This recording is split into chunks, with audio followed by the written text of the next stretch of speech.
Today, we're diving into one of the biggest national stories of our time, Brexit. We're going to break down exactly what it is, how it happened, and what it all means. So, you've probably heard the word Brexit thrown around a lot, but what is it really? Well, imagine a sports team with 28 star players.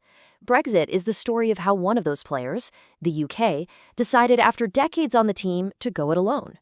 But to really get why they left, you've got to go back to the beginning. Why did they join the club in the first place?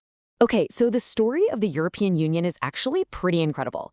It all started after World War II. A handful of countries decided that to prevent another devastating war, they should link their economies together. The idea was simple. If you're business partners, you're much less likely to fight. And that small club grew and grew, eventually becoming a team of 28 nations. The UK officially joined the party back in 1973, mostly for economic reasons. But right from the start, people were divided.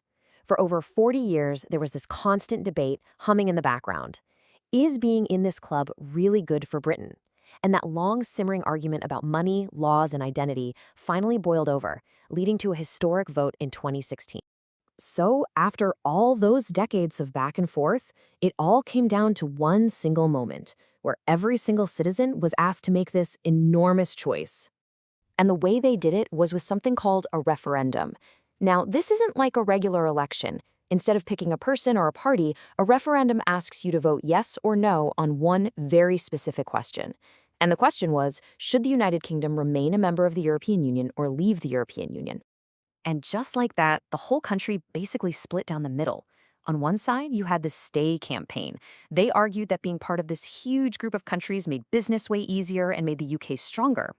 On the other side, the Leave campaign's argument was all about control, that the UK should be the one to make its own laws, control its own borders, and decide how to spend its own money. And when the results came in on June 23, 2016, wow, it was close, like really close. In the end, by a tight margin of 52% to 48%, the Leave side won. The UK had made its decision. But here's the thing. Voting to leave is one thing. Actually doing it? That's a whole other ballgame. How on earth do you untangle yourself from a partnership that's lasted over 40 years? To kick things off, the UK had to use a special rule called Article 50. You can think of it like the official I quit button in the EU's instruction manual.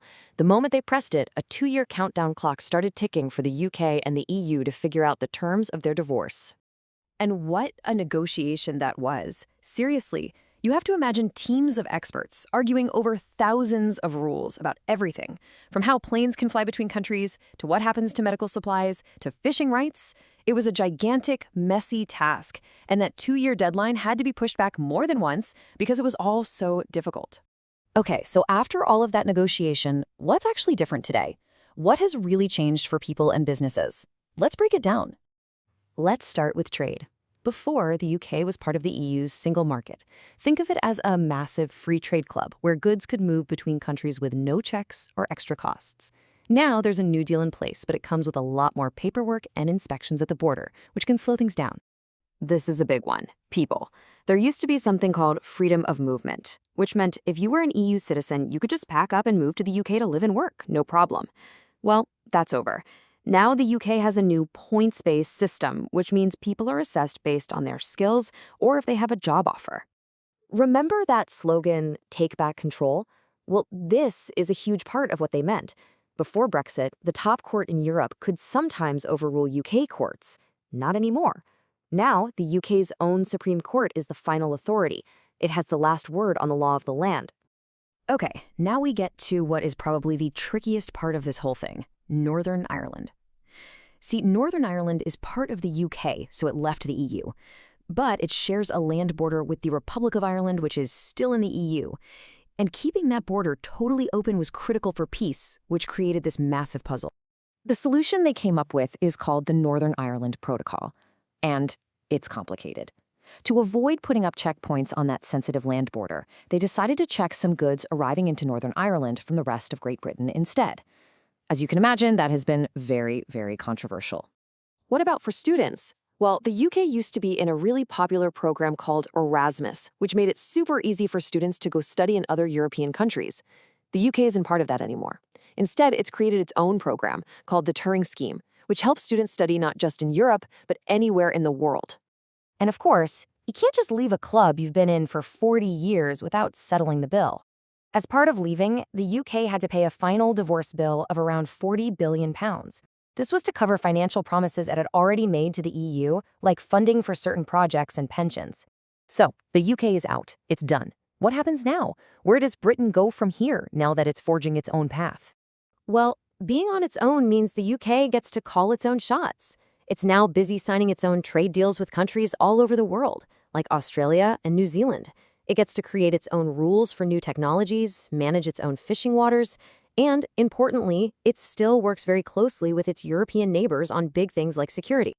You know, this really is a huge moment. It's not just another news story. It's a genuine turning point in history that people like you are going to be studying for years and years to come. Which brings us to the big final question. With all these changes, is this the start of a totally new story for the United Kingdom? Or is this really just the very first complicated chapter in a new relationship with Europe? Honestly, the answer to that is still being written. Thanks for joining me for this explainer. I'll see you next time.